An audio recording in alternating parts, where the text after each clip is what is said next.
ಭೀಮಾ ತೀರದಲ್ಲಿ ಇತ್ತೀಚೆಗೆ ಕೊಲೆ ಪ್ರಕರಣಗಳಿಗೆ ಸಂಬಂಧಪಟ್ಟಂತೆ ಸುದ್ದಿ ಆಗ್ತಾ ಇತ್ತು. ಈಗ ಶಾಕಿಂಗ್ ಅಂತ ಹೇಳಿದ್ರೆ ನಿನ್ನೆ ಸಂಜೆ ಅಷ್ಟೊತ್ತಿಗೆ ಬ್ಯಾಂಕ್ ದರೋಡೆ ಆಗಿದೆ. ಅದು ಕೂಡ ಯಾವುದೋ ಕೋಆಪರೇಟಿವ್ ಬ್ಯಾಂಕ್ ದರೋಡೆ ಅಲ್ಲ, ಇದು ನ್ಯಾಷನಲೈಸ್ಡ್ ಬ್ಯಾಂಕ್ ಒಂದರಲ್ಲಿ ಆಗಿರುವಂತಹ ದರೋಡೆ.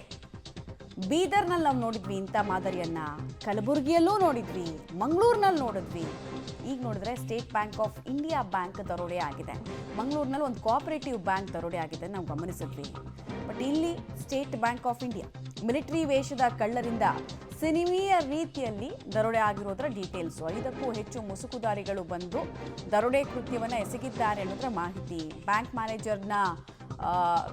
ಮ್ಯಾನೇಜರ್ ಸೇರಿದಂತೆ ಸಿಬ್ಬಂದಿಗಳ ಕೈಕಾಲನ್ನು ಕಟ್ಟಿ ಹೆದರಿಸಿ ಬೆದರಿಸಿ, ನಾಡ ಪಿಸ್ತೂಲ್ ಇತ್ತಂತೆ ಅವ್ರ ಕೈಯಲ್ಲಿ, ಮಾರಕಾಸ್ತ್ರಗಳ ಜೊತೆಗೆ ಗ್ಯಾಂಗ್ ಬಂದಿತ್ತು.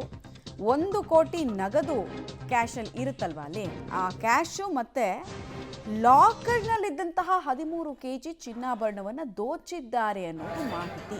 ಹತ್ರ ಅಲ್ಲಿಗೆ 30-40 ಕೋಟಿಗೂ ಹೆಚ್ಚು ಹಣವನ್ನು, ಅಂದರೆ ಆ ಮೌಲ್ಯದ ಅಸೆಟ್ಟನ್ನು ಕದ್ದು ಅನ್ನೋದಕ್ಕಿಂತ ಸುಲಿಗೆ ಮಾಡಿ ಪರಾರಿಯಾಗಿರುವಂತಹ ವಿಚಾರ.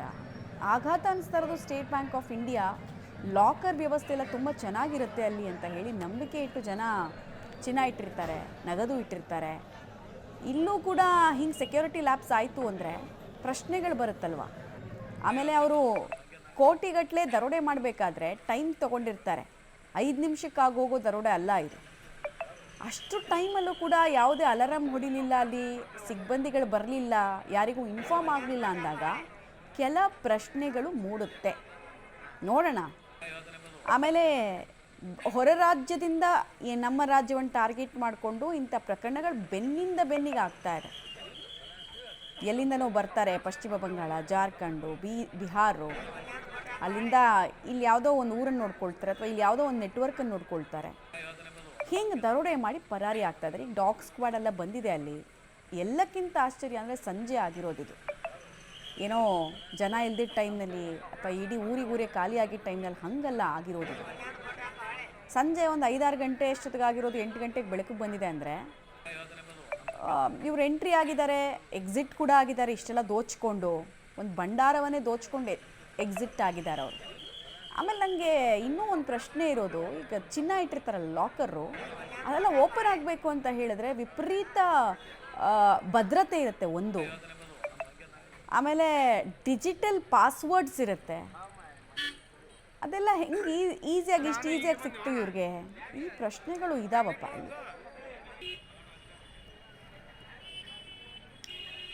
ಡೀಟೇಲ್ಸ್ ಕೊಡ್ತಾರೆ. ನೇರ ಸಂಪರ್ಕದಲ್ಲಿ ಜಾಯ್ನ್ ಆಗ್ತಾ ಇದ್ದಾರೆ ಪುರುಷೋತ್ತಮ್.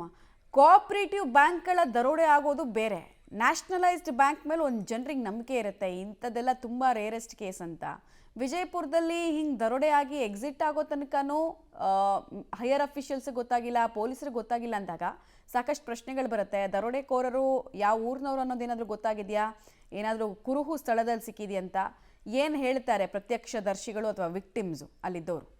ಮಮತಾ, ಏನಂತಂದರೆ ಮೊದಲನೇದಾಗಿ ಏನಂತಂದರೆ ಒಂದು ಸಿನಿಮೀಯ ರೀತಿಯಲ್ಲಿ ಒಂದು ಈ ದರೋಡೆ ನಡೆದಿದೆ ಅಂತಲೇ ಹೇಳ್ಬೋದು. ಮೊದಲನೇದಾಗಿ ಏನು ಅಂತಂದರೆ ದರೋಡೆಕೋರು ನೀವು ನೋಡ್ತಾ ಇರ್ಬೋದು, ನನ್ನ ಹಿಂದೆನೇ ನೀವು ಇದೇ ಏನೋ ಚಡ್ಚಂದ ಬ್ಯಾಂಕ್ನ ಮುಂದ್ಗಡೆನೇ ಇದ್ದೀವಿ. ಈ ಬ್ಯಾಂಕ್ನಲ್ಲಿ ಏನು ಅಂತಂದರೆ ಸಂಜೆ 5 ಗಂಟೆ 6 ಗಂಟೆ ಅಷ್ಟು ಸುಮಾರಿಗೆ ಏನು ಅಂತಂದರೆ ಬ್ಯಾಂಕಿಗೆ ಒಂದು 5 ಜನ ಗುಂಪಿನಿಂದ ದರೋಡೆಕೋರು ಗುಂಪು ಒಂದು ಅಟ್ಯಾಕ್ ಮಾಡುತ್ತೆ. ಆ ವೇಳೆಯಲ್ಲಿ ಏನು ಅಂತಂದರೆ ಪ್ರಮುಖವಾಗಿ ಏನಂತಂದ್ರೆ ಒಳಗಡೆ ಇದ್ದಂಥ ಮ್ಯಾನೇಜರು ಸೇರಿದಂತೆ ಏನು ಸಿಬ್ಬಂದಿ ಇತ್ತು, ಅಂದರೆ ಕೊನೆಯ ಒಂದು ಸೆಟ್ಲ್ಮೆಂಟ್, ಅಂದರೆ ಎಲ್ಲ ದುಡ್ಡು ಏನು ಬಂದಿರುತ್ತೆ ಅದನ್ನು ಜಮಾ ಮಾಡೋದು, ವಜಾ ಮಾಡ್ಕೊಳ್ಳೋದು, ಈ ರೀತಿ ಒಂದು ಕೆಲಸವನ್ನು ಮಾಡಿಕೊಂಡು ಮನೆಗೆ ತೆರಳಕ್ಕೆ ಮುಂಚೆ ಇದೆಲ್ಲ ಕೆಲಸವನ್ನು ಮಾಡಿಕೊಂಡು ತೆರಳ್ತಾ ಇರ್ತಾರೆ. ಇದು ಪ್ರತಿನಿತ್ಯದ ಕೆಲಸ ಇರುತ್ತೆ. ಆದರೆ ಇದನ್ನೇ ಏನು ಅಂತಾನೆ ಬಂಡವಾಳ ಮಾಡಿಕೊಂಡು ಆಮೇಲೆ ಇದ್ರ ಬಗ್ಗೆ ಕೂಡ ಅವರು ಸುದೀರ್ಘವಾಗಿ ವಾಚ್ ಮಾಡಿದನು ಕೂಡ ಇದೆ. ಯಾಕಂದರೆ ವೆಲ್ ಪ್ಲ್ಯಾನ್ಡ್ ರಾಬ್ರಿ ಅಂತಲೇ ಹೇಳ್ಬೋದು ಇದನ್ನು. ಯಾಕಂತಂದರೆ ಸಂಪೂರ್ಣವಾಗಿ ಪ್ರತಿದಿನ ಏನು ಯಾವ ರೀತಿ ಮಾಡ್ತಾರೆ, ಎಷ್ಟೊತ್ತಿಗೆ ಬಂದ್ ಮಾಡ್ತಾರೆ, ಗ್ರಾಹಕರು ಎಷ್ಟು ಜನ ಒಳಗಡೆ ಇರಲ್ಲ, ಎಷ್ಟೊತ್ತಿಗೆ ಗ್ರಾಹಕರು ಬರೋದು ಬಂದಾಗುತ್ತೆ, ಇದೆಲ್ಲವನ್ನೂ ಸಂಪೂರ್ಣವಾಗಿ ಅವರು ವಾಚ್ ಮಾಡಿದ್ದಾರೆ. ಅದಾದ ನಂತರ ಏನು ಅಂತಂದರೆ ಈ ಒಂದು ದರೋಡೆಗೆ ಕೈ ಹಾಕಿದ್ದಾರೆ ಅಂತಲೇ ಸ್ಪಷ್ಟ ಆಗುತ್ತೆ ಇದರಿಂದ. ಇನ್ನು ಪ್ರಮುಖವಾಗಿ ಏನು ಅಂತಂದರೆ ಇಲ್ಲಿ ಏನು ದರೋಡೆಗೆ ಈಗ 5ರಿಂದ 6 ಗಂಟೆ ಸುಮಾರಿಗೆ ದರೋಡೆಕೋರು ಬರ್ತಾರೆ, ಎಲ್ಲರೂ ಕೂಡ ಮುಸುಕ್ದಾರಿ ಹಾಕ್ಕೊಂಡು ಬರ್ತಾರೆ. ಜೊತೆಗೆ ಏನು ಅಂತಂದರೆ ಮೊದಲನೇದಾಗಿ ಬಂದಂತಹ ಏನು ದರೋಡೆಕೋರು ಇದ್ದಂಥ ಸಿಬ್ಬಂದಿ, ಮ್ಯಾನೇಜರ್ ಸೇರಿದಂತೆ ಕ್ಯಾಶಿಯರ್ ಏನಿದ್ದಾರೆ ಎಲ್ಲರೂ ಕೂಡ ಏನು ಅಂತಂದರೆ ಕೈ ಹಾಗೂ ಕಾಲನ್ನು ಕಟ್ಟಿ ಹಾಕ್ತಾರೆ. ಪ್ರಮುಖವಾಗಿ ಏನಂತಂದರೆ ಯಾವುದೇ ಹಗ್ಗ ಆಗಲಿ ಇದಾಗಲಿ ಇಲ್ಲಿ ಬಳಸಿಲ್ಲ. ಇವರು ಏನು ವಯರ್ ಬರ್ತದೆ ಆ ವಯರ್ಗಳನ್ನ ಹಾಕಿ ಅಲ್ಲಿ ಕಟ್ಟಿ ಹಾಕಿದ್ದಾರೆ, ಕೈ ಕಾಲು ಕಟ್ಟಿ ಹಾಕಿದ್ದಾರೆ. ಅದಾದ ನಂತರ ಏನು ಅಂತಂದರೆ ಇಲ್ಲಿದ್ದಂತಹ ಏನು ಅಂದಾಜು ಅಂದರೆ ಸದ್ಯಕ್ಕೆ ಏನು ಪ್ರಾಥಮಿಕವಾಗಿ ಏನು SP ಅವರು ಲಕ್ಷ್ಮಣ್ ನಿಂಬುರ್ಗಿ ಅವರು ಏನೋ ಒಂದು ಭೇಟಿ ನೀಡಿ ಪರಿಶೀಲನೆ ಮಾಡಿದ್ರು. ಪ್ರಾಥಮಿಕವಾಗಿ ತಿಳಿದಂಥ ಏನು ತನಿಖೆ ನಡೆದಿದೆ ಅದರ ಪ್ರಕಾರ ಅಂತಂದರೆ SP ಅವರು ಸ್ಪಷ್ಟಪಡಿಸಿದ್ದಾರೆ 1 ಕೋಟಿ ನಗದು ಸೇರಿದಂತೆ 12 ರಿಂದ 13 ಏನು KGಯಷ್ಟು ಚಿನ್ನಾಭರಣ ಏನಿತ್ತು ಏನೋ ಗ್ರಾಹಕರಲ್ಲಿ ಇಟ್ಟಿದ್ರು, ಲೋನ್ ತಗೊಂಡಿರ್ತಾರೆ ಏನು ಗ್ರಾಹಕರು ಇಟ್ಟಿದ್ರು. ಅದ್ರ ಜೊತೆಗೆ ಏನು ಅಂತಂದರೆ ಲಾಕರ್ನಲ್ಲಿ ಸೇಫ್ಟಿಗಾಗಿ ಅಂದರೆ ಮನೇಲಿ ಏನಾದರೂ ದರೋಡೆ ಆಗ್ಬೋದು ಅಂತ ಏನು ಲಾಕರ್ನಲ್ಲಿ ಬಿಡೋ ಬದಲಿ ಬ್ಯಾಂಕ್ನಲ್ಲಿ ಸೇಫ್ ಆಗಿರುತ್ತೆ ಅಂತ ಏನು ಗ್ರಾಹಕರು ಇಟ್ಟಿದ್ರು. ಇದೆಲ್ಲವರೂ ಇದು ಸೇರಿ ಒಟ್ಟು 12 ರಿಂದ 13 KGಯಷ್ಟು ಏನು ಅಂತಂದರೆ ಚಿನ್ನಾಭರಣ ಕೂಡ ಇಡಲಾಗಿದೆ ಅನ್ನೋದು ಕೂಡ ಮಾಹಿತಿ ಇದೆ, ಸ್ಪಷ್ಟಪಡಿಸಿದ್ದಾರೆ. ಇನ್ನೂ ಹೆಚ್ಚಿನ ಇರಬಹುದು, ಆದರೆ ಅದನ್ನು ಇನ್ನೂ ತನಿಖೆ ಆದ ನಂತರ ಅದು ಹೊರಬೀಳಿದೆ ಅಂತ ಕೂಡ ತಿಳಿಸಿದ್ದಾರೆ. ಈ ನಿಟ್ಟಲ್ಲಿ ನೋಡೋದಾದರೆ ಇಲ್ಲಿಂದ ಏನು ದರೋಡೆಕೋರು ಇನ್ನು ದೋಚ್ಕೊಂಡು ಏನು ಪರಾರಿ ಆಗ್ತಾರೆ, ಅವ್ರು ಆದ ನಂತರ ಏನಂತಾರೆ ಎಲ್ಲರೂ 5-6 ಜನ ಏನು ಬಂದಿದ್ರು, ಯಾರು ಕೂಡ ಒಟ್ಟಿಗೆ ಒಂದೇ ಕಡೆಯಿಂದ ಅಂದರೆ ಇಲ್ಲಿಂದ ಒಂದೇ ಕಡೆಯಿಂದ ಪಾಸ್ ಆಗಲಿಕ್ಕೆ ನೋಡಿಲ್ಲ. ಅವರು ಛಿದ್ರ ಆಗಿದ್ರೆ ಇಬ್ರು ಬೇರೆ ಕಡೆ ಒಬ್ರು ಬೇರೆ ಕಡೆ ಈ ರೀತಿ ಛಿದ್ರ ಆಗಿದ್ರೆ ಅದರಲ್ಲಿ ಏನು ಅಂತಂದ್ರೆ ಒಬ್ಬ ಏನೋ ದರೋಡೆಕೋರ ಇದ್ದಾನೆ. ಅವನು ಏನು ಅಂತಂದ್ರೆ ಏನು ಸೋಲಾಪುರ ಜಿಲ್ಲೆಯಲ್ಲಿ ಬರುವಂತ ಏನು ಒಂದು ಗ್ರಾಮ ಬರ್ತದೆ, ಆ ಗ್ರಾಮದಲ್ಲಿ ಏನಂತ ಹೋಗುವಾಗ ಒಂದು ಬೈಕ್ ಆಕ್ಸಿಡೆಂಟ್ ಆಗ್ತಾನೆ. ಆ ಬೈಕ್ ಆಕ್ಸಿಡೆಂಟ್ ಆದ ನಂತರ ಆ ಬೈಕ್ ಸವಾರ ಏನು ಮಾಡ್ತಾರೆ ಅಂತಂದರೆ ಅವನ್ನ ಬೆನ್ನತ್ತಾರೆ ಆ ಕಾರ್ನ ಚೇಸ್ ಮಾಡಿ ಅವನಿಗೆ ಹೊಡಿಬೇಕು ಅಂತ ಮುಂದಾಗ್ತಾರೆ. ಆ ಕಾರಣಕ್ಕಾಗಿ ಅವರಿಂದ ತಪ್ಪಿಸ್ಕೊಳ್ಳಿಕ್ಕೆ ಅವನು ಮುಂದಾಗ್ತಾನೆ. ಏನೋ ತಪ್ಪಿಸ್ಕೊಳ್ಳಿಕ್ಕೆ ಮುಂದಾದ ತಕ್ಷಣದ ಏನು ಅಂತಂದ್ರೆ ಅದೇ ಗ್ರಾಮದಲ್ಲಿ ಏನು ಅಂತಂದರೆ ಒಂದು ಚಿಕ್ಕದಂಥ ಒಂದು ರಸ್ತೆಯಲ್ಲಿ ಹೋಗಿ ಸಿಕ್ಕಾಕೊಳ್ತಾನೆ. ಅದಾದ ನಂತರ ಅಲ್ಲಿ ಏನು ಮಾಡ್ತಾನೆ ಅಂತಂದರೆ ಆ ದರೋಡೆಕೋರ ಅದರಲ್ಲಿ ಅಂದರೆ ಅಲ್ಲಿದ್ದಂಥ ಸ್ಥಳೀಯರು ಹೇಳೋ ಪ್ರಕಾರ ಅಂತಂದರೆ ಕೇವಲ ಒಬ್ಬರು ಮಾತ್ರ ಏನು ಆ ವಾಹನದಲ್ಲಿ ಇದ್ದ ಅಂತ ಸ್ಪಷ್ಟಪಡಿಸಿದ್ದಾರೆ. ಇನ್ನು ಆ ವಾಹನದಲ್ಲಿ ಏನು ಅಂತಂದರೆ ಮೂಟೆ 2 ಮೂಟೆಯಷ್ಟು ಏನು ಅಂತಂದರೆ ಚಿನ್ನಾಭರಣ ಸೇರಿದಂತೆ ದುಡ್ಡು ಇತ್ತು ಅನ್ನೋದು ಕೂಡ ಮಾಹಿತಿ ವ್ಯಕ್ತಪಡಿಸಿದ್ದಾರೆ. ಇನ್ನು ಅವ್ರು ಹೇಳೋ ಪ್ರಕಾರ ಅಂತಂದ್ರೆ ಆ ದರೋಡೆಕೋರ ಏನಿದ್ದ ಅಲ್ಲಿದ್ದಂಥ ಎಲ್ಲರೂ ಕೂಡ ಏನಂತಂದ್ರೆ ಬಂದೂಕನ್ನ ತೋರಿಸಿ ಬೆದರಿಸಿ ಅದಾದ ನಂತರ ಅಲ್ಲಿಂದ ಪರಾರಿಯಾಗಿದ್ದನ್ನು ಕೂಡ ಮಾಹಿತಿ ಇದೆ. ಮಮತಾ, ಪುರುಷೋತ್ತಮ್, ಈಗ ಎಷ್ಟೊತ್ತು ಒಳಗಡೆ ಈ ದರೋಡೆ ಆಗಿರೋದು? ಅಂದರೆ ಎಂಟ್ರಿ ಆಗ್ತಾರೆ ದರೋಡೆಕೋರರು ಒಂದು ಅರ್ಧ ಗಂಟೆ ಅಥವಾ 10 ನಿಮಿಷ 15 ನಿಮಿಷ ಆ ಥರ ಏನು ಟೈಮ್ ಬೌಂಡಲ್ಲಿ ಇಷ್ಟು ದೊಡ್ಡ ಪ್ರಕರಣ ಆಗಿರೋದು? ಆಮೇಲೆ ಯಾರೊಬ್ಬರು ಕೂಡ ಅಲ್ಲಿ ಪ್ಯಾನಿಕ್ ಬಟನ್ ಇರುತ್ತೆ, ಎಮರ್ಜೆನ್ಸಿ ಬಟನ್ಗಳಿರುತ್ತೆ, ಸೆಕ್ಯೂರಿಟಿ ಪರ್ಪಸ್ಗಂತ ಇರುತ್ತೆ. ಅದು ಯಾವುದನ್ನು ಪ್ರೆಸ್ ಮಾಡೋ ಕೆಲಸ ಆಗಲಿಲ್ವಾ? ಮತ್ತು ಆಚೆಗಡೆ ಸೆಕ್ಯೂರಿಟಿ ಸಿಬ್ಬಂದಿಗಳು ಇವರು ದರೋಡೆಕೋರರು ಅಂತ ಗ್ರಹಿಸೋದಕ್ಕೆ ವಿಫಲರಾದ್ರ ಅಂತ? ಯಾಕಂದರೆ ಬ್ಯಾಂಕ್ ಟೈಮಿಂಗ್ ಯೂಶಲಿ 4 ಗಂಟೆ ಒಳಗಡೆ ಸಾರ್ವಜನಿಕರದೆಲ್ಲ ಕ್ಲೋಸ್ ಆಗುತ್ತೆ. ಹಂಗೂ ಒಳಗಡೆ ಯಾರೋ ಬರ್ತಿದ್ದಾರೆ ಅಂದಾಗ ಅವ್ರನ್ನ ತಡೆಯೋ ಪ್ರಯತ್ನ ಅಥವಾ ಅವ್ರ ಬಗ್ಗೆ ಅನುಮಾನ ವ್ಯಕ್ತಪಡಿಸೋ ಪ್ರಯತ್ನ ಯಾಕೆ ಮಾಡಲಿಲ್ಲ ಅನ್ನೋದು ಪ್ರೈಮರಿ ಕ್ವೆಶ್ಚನ್ ಆಗುತ್ತೆ. ಖಂಡಿತ ಮಮತಾ, ನೀವು ಹೇಳ್ತಾ ಪ್ರಕಾರ ಏನಂತಂದರೆ ಆ ರೀತಿ ಅನೇಕ ಪ್ರಶ್ನೆಗಳಲ್ಲಿ ಕಾಡ್ತಾ ಇದೆ. ಯಾಕಂತಂದರೆ ಒಂದನೇದಾಗಿ ಏನು ಅಂತಂದರೆ ಈ ರೀತಿ ಯಾಕಂದರೆ 4 ಗಂಟೆ ನಂತರ ಯಾವುದೇ ಗ್ರಾಹಕನೂ ಕೂಡ ಒಳಗಡೆ ಅಲೌ ಮಾಡಲ್ಲ.